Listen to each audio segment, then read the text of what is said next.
Because the CBR fans demanded it. We heard you, and we're here finally with One Punch Man versus the Incredible Hulk. Guess I'll go.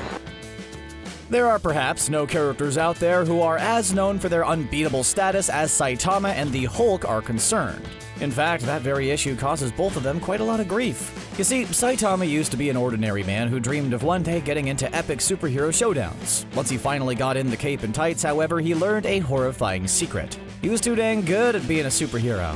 Pretty much every villain that Saitama has come across has been defeated swiftly by one single blowout knockdown punch. Similarly, the Hulk lives in a world where he's also far too powerful. The Hulk usually rampages from city to city like a scared and angry child who is stronger than anybody else in the entire world. He's like a bull in a china shop who can accidentally turn a neighborhood into nothing but rubble in under a minute. Then poor old Bruce Banner has to wake up in the desolation his other form has caused. The few times we've seen Hulk in a world where he can really let loose are the happiest of his life. The same is true of any time Saitama thought that this bad guy might finally be enough for him to let loose. That's why, in a strange way, any confrontation between the two really wouldn't be a fight so much as a dream come true.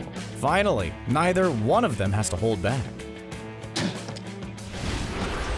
So, what is it about these two OP superheroes that makes them so unbeatable? Well, let's dive deep into the power sets of both heroes. Let's start with Saitama. His strength, speed, durability, and stamina seem to be almost limitless. While there are many theories out there about how Saitama gets his massive strength, at the moment, the answer is pretty simple. According to him, all it took was a simple exercise routine of 100 push-ups, sit-ups, squats, and a 10K run to get superpowers. That baffles pretty much everybody he tells it to, but he stands by it. Villains and monsters come up to Saitama pretty much on a daily basis, bragging about their strength and their speed. Unlike other heroes, he doesn't have energy beams or metal claws that he can fight them with. All he's got are these insanely strong qualities of his otherwise normal human body. His go-to move is the normal punch, which is to him like when you play hit one of your friends. For any monster that receives it, it's an almost guaranteed KO.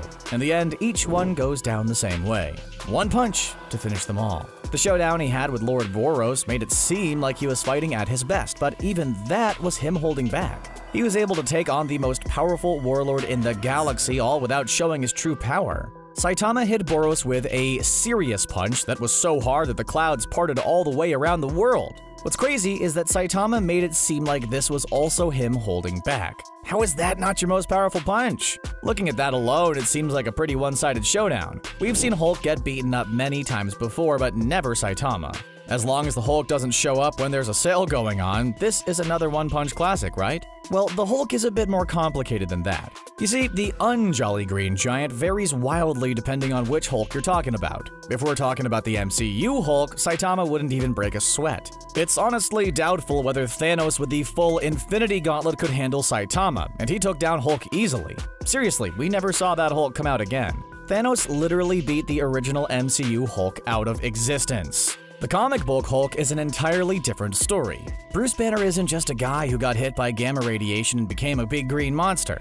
Nope, he's a guy who has dissociative identity disorder that, when triggered, causes him to turn into a wide variety of monsters. For the most part, all of these Hulks have the same powers. They're incredibly strong, fast, and are incredibly durable. Not only that, but the longer the Hulk fights, the more powerful he becomes. That rising anger only fuels him more. While every Hulk smashes the competition like nobody else, they are all a little bit different. The standard Hulk that you see in 90% of the comics is known as the Savage Hulk, or sometimes Child Hulk. He's the one who mostly talks like, "Me Hulk, me want to smash puny human." This is a representation of Bruce's angry child self who couldn't stand up to his evil father. There's also the Immortal Hulk, or Devil Hulk, who is a manifestation of all the dark thoughts Bruce Banner is ashamed of. Then there's the merged version, Professor Hulk, that has Bruce's mind in a powerful Hulk body. For our purposes, though, we're going to focus on the most powerful Hulk. In the comics, Iron Man, Reed Richards, and a cabal of other heroes have enough of Hulk's rampaging and shoot him off into space. Hulk then lands on a dangerous planet known as Sakaar, where he has to fight harder than ever before just to survive. This survival instinct led to the creation of a new, more mature Hulk, the Green Scar. Once Hulk came back to Earth, it was clear that this new version was far more powerful than anything who had come before. When battling it out with the other overpowered Marvel hero, the Sentry, he tapped into a new level. He became the World Breaker Hulk. capable of shifting the tectonic plates of a planet. Not only is this version of the Hulk the most powerful, but he's clearly more powerful than any monster or bad guy that Saitama has ever faced. This might prove to be a problem, as Saitama usually plays with his opponents before getting serious. If he does that with a world breaker, he might find himself without a planet to stand on. Sure, we've seen Saitama survive in space, but that doesn't mean he can live there. The real question in this matchup might not be which one of them can survive, but if the planet Earth can. Is it possible that the world breaker might finally push him to his limit? So this seems like a pretty standard superhero smackdown situation. One day, Hulk is fighting against one of his villains like the leader who teleports him to an alternate dimension just to get rid of him. He suddenly finds himself in the world of One Punch Man, but things get pretty real pretty fast. The people of One Punch Man live in a constant state of monster attacks. In their universe, it's almost like the weather. On any given day, there's a 30% chance of rain and an 80% chance that an alien creature will destroy half the city. So once they see the Hulk, it's all hands on deck to sort out the latest monster of the week. One of the Class A heroes would probably arrive on the scene like Stinger. Once a few gigantic drill Stinger quadruple thrust attacks don't slow the Hulk down, it'll be time to call in for help.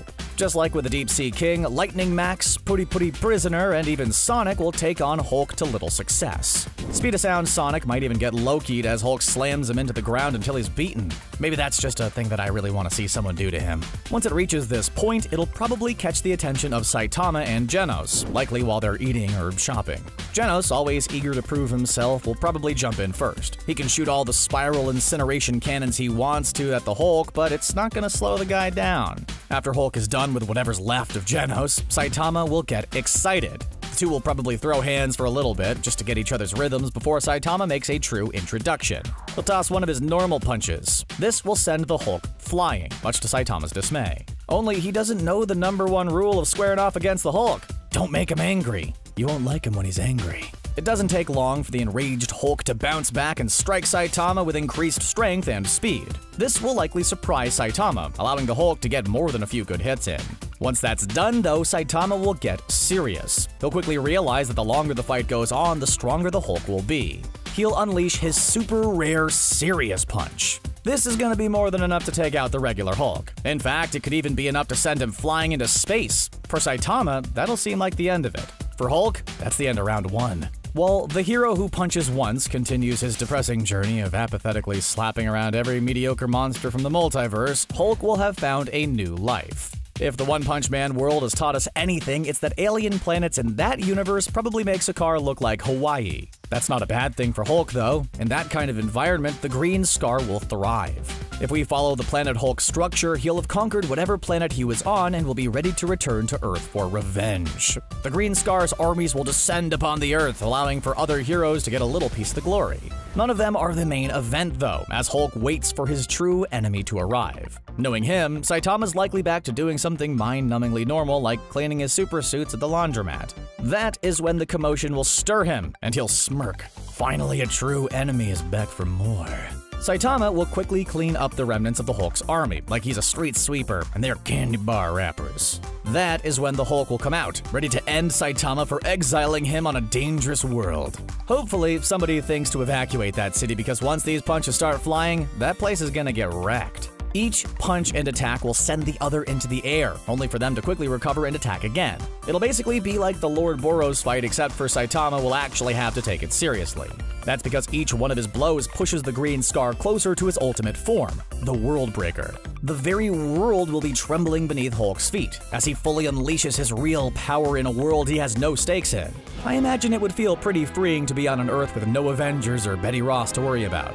There's really nothing holding Hulk back from letting that rage loose at last. It would be oddly therapeutic if it weren't also about to destroy an entire planet. Once Hulk starts to glow and the freaking tectonic plates start to shift underneath them, it'll be a bittersweet moment for Saitama. Sure, the world is about to be destroyed, but does that really even matter? Because after all this time, Saitama will finally have to give someone everything he's got. We've never seen him do this, but it's safe to assume that Saitama has been holding back some sort of super-duper serious punch that'll actually be his real power. For full superhero effect, let's just say that he charges it up by leaping all the way across the globe a few times to build up maximum momentum. Just as the Hulk is about to lay waste to everything Saitama knows and sort of cares about sometimes, he'll land the super serious punch. I'll leave the calculations on the level of destruction a world-breaking blast meeting a super serious punch would cause to the scientists out there. At the very least, you know there would be a crater where that city used to be. There would also be two heroes lying on either side of it. Both would be unconscious, but both would also feel vindicated for the very first time in their lives. Both would have finally met an equal.